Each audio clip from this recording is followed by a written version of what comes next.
Jason Duane Vargas, sou da ONG Cavalo de Lata. Nosso projeto, na verdade, começou há uns 5 anos atrás. Nessa época nós não fazíamos atendimentos a animais, nossa ideia era desenvolver um veículo elétrico que pudesse substituir a carroça, e assim resolver o problema da utilização de cavalos, mulas e vacas no trabalho de tração. A gente passou alguns anos junto com a cooperativa da nossa cidade, até ganhamos prêmio pela FEComércio, Procatador, ajudamos a cooperativa da cidade a ganhar. Então a gente, nesse meio do caminho, pela proximidade no nosso projeto com a causa animal, a gente começou a ser acionado muitas vezes pela comunidade em resgate de cavalos.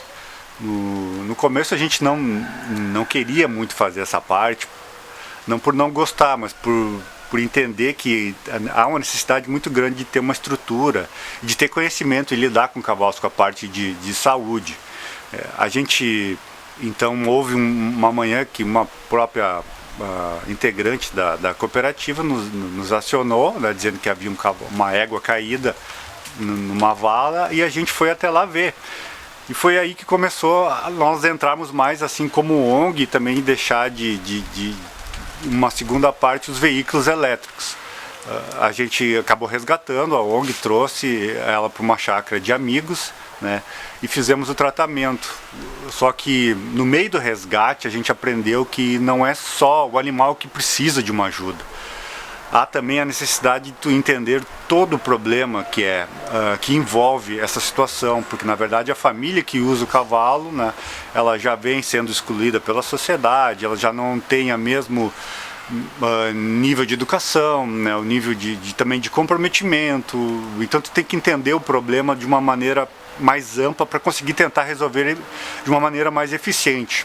Quando nós começamos a fazer os resgates, a gente pensou assim, vamos fazer um plano de ação, que tente compreender toda a situação. E dessa maneira a gente viu que se tu conseguisse juntar a família e ver a necessidade deles, principalmente, porque nem todos, apesar de trabalhar com a coleta ou transporte de cargas, nem todos gostariam de ficar nessa situação, de continuar trabalhando na coleta. Então a gente busca parcerias com empresas ou outras microempresas que possam absorver esse catador, e ele ter uma segunda chance no mercado de trabalho. Porque a coleta, na verdade, ela rende muito pouco. E se tu imaginar que um cavalo precisa de pelo menos 4 sacos de rações por mês, mais casqueamento, tu vai ver que o custo de um animal passa de R$500. E a capacidade de renda de uma coleta seletiva não gera um valor que supra esses R$500 e mais uma quantidade que o cara vai conseguir sobreviver e sustentar a sua família com dignidade. Então muitas vezes a gente consegue empregos, por exemplo, numa padaria, mas ele já consegue carteira assinada e outras coisas. E a gente, no nosso plano de ação, consegue um emprego, consegue também alimentação por 2 meses, e nesses 2 meses a gente acaba fazendo todo um processo de transição, onde o cavalo sai de cena, porque não passa a ser mais o foco para sustentar a família. A gente consegue levar o animal, algumas vezes a gente consegue indenizar o cavalo por um valor irrisório, leva a carroça junto, inutiliza a carroça, para que não sirva desse meio para outra família, e a pessoa segue por 2 meses com uma ajuda nossa, e depois desses 2 meses ela consegue se manter sozinha e então criar uma nova realidade para sua família. Uma outra situação muito importante no trato com cavalos, que muitas vezes não é levado em consideração, são os acidentes no trânsito. Muitas vezes essas famílias não têm espaço para ter um cavalo, além de não ter as condições financeiras, e deixam os cavalos amarrados em pátios abertos, em cordas, perto de asfaltos, e a quantidade de acidentes que ocorrem porque os animais se soltam ou porque o animal se assusta, sem falar que propriamente na carroça, tu andando no meio do trânsito, às vezes ele pode se assustar e pode correr para dentro do trânsito. Além disso, também tem a parte da saúde pública. Esses animais, geralmente, eles carregam zoonoses dentro deles, e as pessoas muitas vezes têm eles no seu pátio interno, perto de crianças, então o cavalo defeca do lado da casa, e daí tem as crianças, que caminham ali pelo pátio. nos atendimentos que a gente faz, visita as famílias e tenta fazer as mudanças, muitas vezes a gente vê pulga, carrapato, né, mulheres grávidas com carrapato preso na barriga. É uma série de coisas assim que às vezes parece surreal, mas acontece, tá muito presente na nossa sociedade.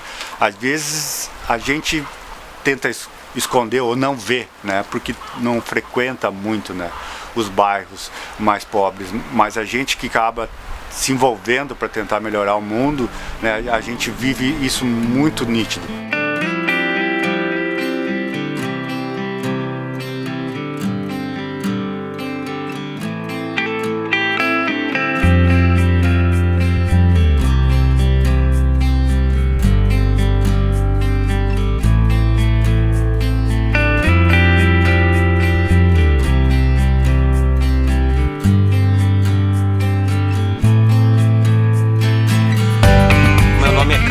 Sou médico veterinário e estou atuando na ONG como voluntário e nosso trabalho junto com uma equipe de auxiliares e voluntários também é tratar os animais que estão mais debilitados, né?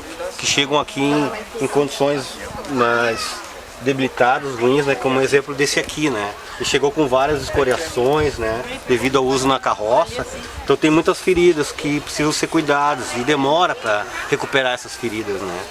Então a gente também está montando aqui uma ficha de controle de cada animal que entra. A gente faz os vermífugos, a gente faz vacina, a gente faz além dos tratamentos necessários, né? Para a gente garantir a saúde deles. Depois que eles estiverem totalmente recuperados aqui, né? Daí sim eles são doados para fiéis depositários, né? No futuro. Né? Que tem animais que demoram muito tempo, né? Devido, tudo depende do estado que eles chegam, né?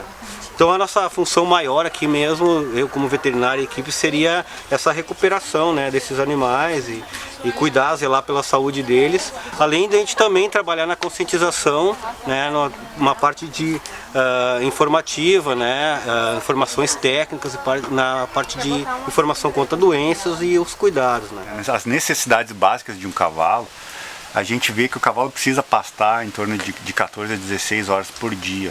Isso representa que ele come em torno de 10% do volume dele no chamado volumoso, ou seja, pasto, né? Quando o cavalo faz o trabalho de tração, tu necessita muito suplementar, porque assim como ele faz um esforço, e muitas vezes o esforço até é maior do que a capacidade que um cavalo poderia fazer, tu tem que dar uma ração. A ração seria aveia, seria milho, né? Mas a gente tem que ter cuidado porque muitas vezes o cavalo, apesar de ser grande e de ser forte, ele não é um animal robusto, ele morre de cólica, ele morre de febre, ele morre de dor. Então tudo isso tem que se levar em consideração. Num cálculo mais grosseiro, a gente sabe que um cavalo necessita pelo menos de 1 hectare de terra, porque ele, como um animal de porte grande, ele precisa caminhar. Ele precisa ter um espaço para poder passar a noite, né? Em regiões mais frias, assim como o sul do país, o ideal é que tenha cocheira, até porque senão ele vai perder muito da energia dele para manter a temperatura do corpo no frio, né? E quando for fazer o trabalho ainda vai gastar mais o esforço físico. E geralmente o catador ele não tem condições de dar esse manejo de ração, até porque tem um custo, né, em torno de cada saco. Hoje no mercado em média são R$60 e pelo menos 4 sacos por mês um cavalo precisa comer quando ele trabalha. Ele também precisa das horas de descanso, ele precisa passar a noite. E o que a gente vê na realidade é que às vezes o carroceiro chega em casa e empresta o cavalo para uma outra pessoa para gerar até uma segunda fonte de renda. Então se negligencia a necessidade do cavalo e assim o cavalo vai definhando. Só que como nas vilas o cavalo ele tem um valor irrisório, um valor mais fácil, muitas vezes é mais fácil para o catador usar o animal até que ele morra e comprar outro, assim como escravidão, né? E perpetuar esse meio de ganhar a vida, mas na verdade não há um respeito. Assim como ele cobra da sociedade, que a sociedade olhe para ele, e a sociedade deve olhar para ele, ele também faz isso dentro de casa, com o animal, ele faz isso com a família. Geralmente a gente presencia problemas com bebidas, com drogas, agressão, É toda uma gama de coisas que na verdade está envolvida. E a gente, no abordar a situação, a gente tem que levar em consideração tudo. E saber chegar. Porque não é só simplesmente vai lá, faz uma denúncia e tira o cavalo. Né? Porque tu tem que pensar na família, tu tem que pensar nas pessoas. Há maneiras de resolver o problema e a gente, eu acho que já tenta fazer nesse plano de ação envolvendo o social junto, pegar uma coisa mais ampla e tentar resolver, criar uma nova realidade para essa família, para que eles consigam viver sem o uso de animais, ter os seus direitos trabalhistas garantidos, até mesmo porque a conta ela não se paga, o que se ganha na reciclagem não paga o custo de ter um animal. Desde o começo do nosso projeto, ele sempre foi mantido, seja por nós mesmos, como cidadão, né, ou por alguns doadores parceiros, seja famílias donas de empresas, né, ou apenas cidadãos também como nós, que apoiam a nossa causa. Avaliando toda a necessidade que um cavalo precisa, né, de resgate e de todos os equipamentos. Hoje em dia a gente pena muito na hora de um resgate por faltar, por exemplo, um veículo mais forte, um reboque de 2 lugares, guincho, girafa, talhas, né? Porque se tu chega numa avenida e o cavalo está caído, é bem complicado, é um animal que pesa seus 150 quilos e para tu levantar sozinho ou 2, 3 pessoas 150 quilos, se tu não tem todo o material, tu vai depender dos outros. O principal motivo de a gente lançar esse vídeo na internet é pedir o auxílio da comunidade, né, para a gente lançar essa vaquinha, que está seguindo o link embaixo, para conseguir comprar os equipamentos. Esses equipamentos, no caso, que a gente fala, são um veículo mais forte, algo como uma caminhoneta, um reboque de 2 lugares, guincho, girafa, talha, né, para que a gente consiga fazer os salvamentos de uma maneira mais fácil, né, que não seja tão tortuosa para nós e que também a gente não precise tá pedindo sempre a pessoas e o pedir ele demora, porque às vezes o animal está precisando naquele momento e até tu conseguir se organizar para pegar o reboque com alguém, um veículo com uma outra pessoa, isso acaba atrasando, né, e tempo, né, pode custar uma vida. A gente pede a colaboração da comunidade, né? A gente já tem um histórico bastante grande, a gente tem o nosso perfil do Facebook que conta um pouco da nossa história, de todos os resgates, de todos os eventos que a gente participou, de todas as ações que a gente já fez e vai continuar fazendo, né? E pede para que todo mundo, né, pense um pouco, se vocês querem criar um mundo melhor, não adianta ficar curtindo apenas ou simplesmente vir e dar uma olhada ou só passar o olho por cima, sabe? Um mundo melhor ele vai ser criado com a participação de todo mundo. Para finalizar, eu acho importante também lembrar que o objetivo final desse nosso trabalho é trazer liberdade para os animais. A gente é um projeto abolicionista, né, no final de tudo, porque dizem que o povo gaúcho conquistou a liberdade a ferro e fogo no lombo do cavalo, né? Quem sabe não está na hora de trazer para eles agora essa mesma liberdade que a gente tanto canta, que a gente tanto prega. Para isso, a gente gostaria muito de ter um espaço, né, um santuário, que seria o primeiro santuário no estado do Rio Grande do Sul, que a gente poderia manter esses animais de fato como eles devem viver na natureza, né, pastando, livres. Acho que esse é o objetivo final de tudo isso. Então a gente pede a colaboração de vocês sempre para que a gente possa permanecer, perpetuar, né, e chegar lá. Acho que juntos a gente pode fazer sim, a gente pode fazer muito mais do que a gente imagina. E a gente conta com vocês, né, eu e o Jason e todos os integrantes da ONG. Muito obrigada.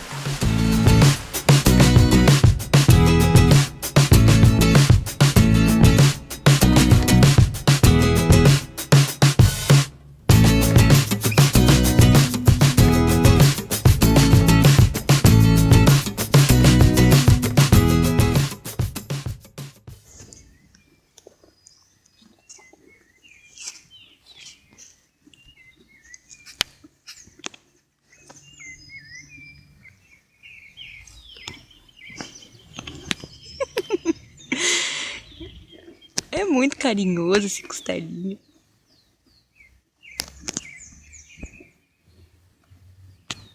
Tu é carinhoso, Costelinha? É. Ai, como tu tá bonitinho, barrigudinho. Tu sabe que eu tô te filmando? Mamãe tá comendo e a gente se aproveita, ó. Esse aí é o teu amigão que te dá boia, o teu tratador?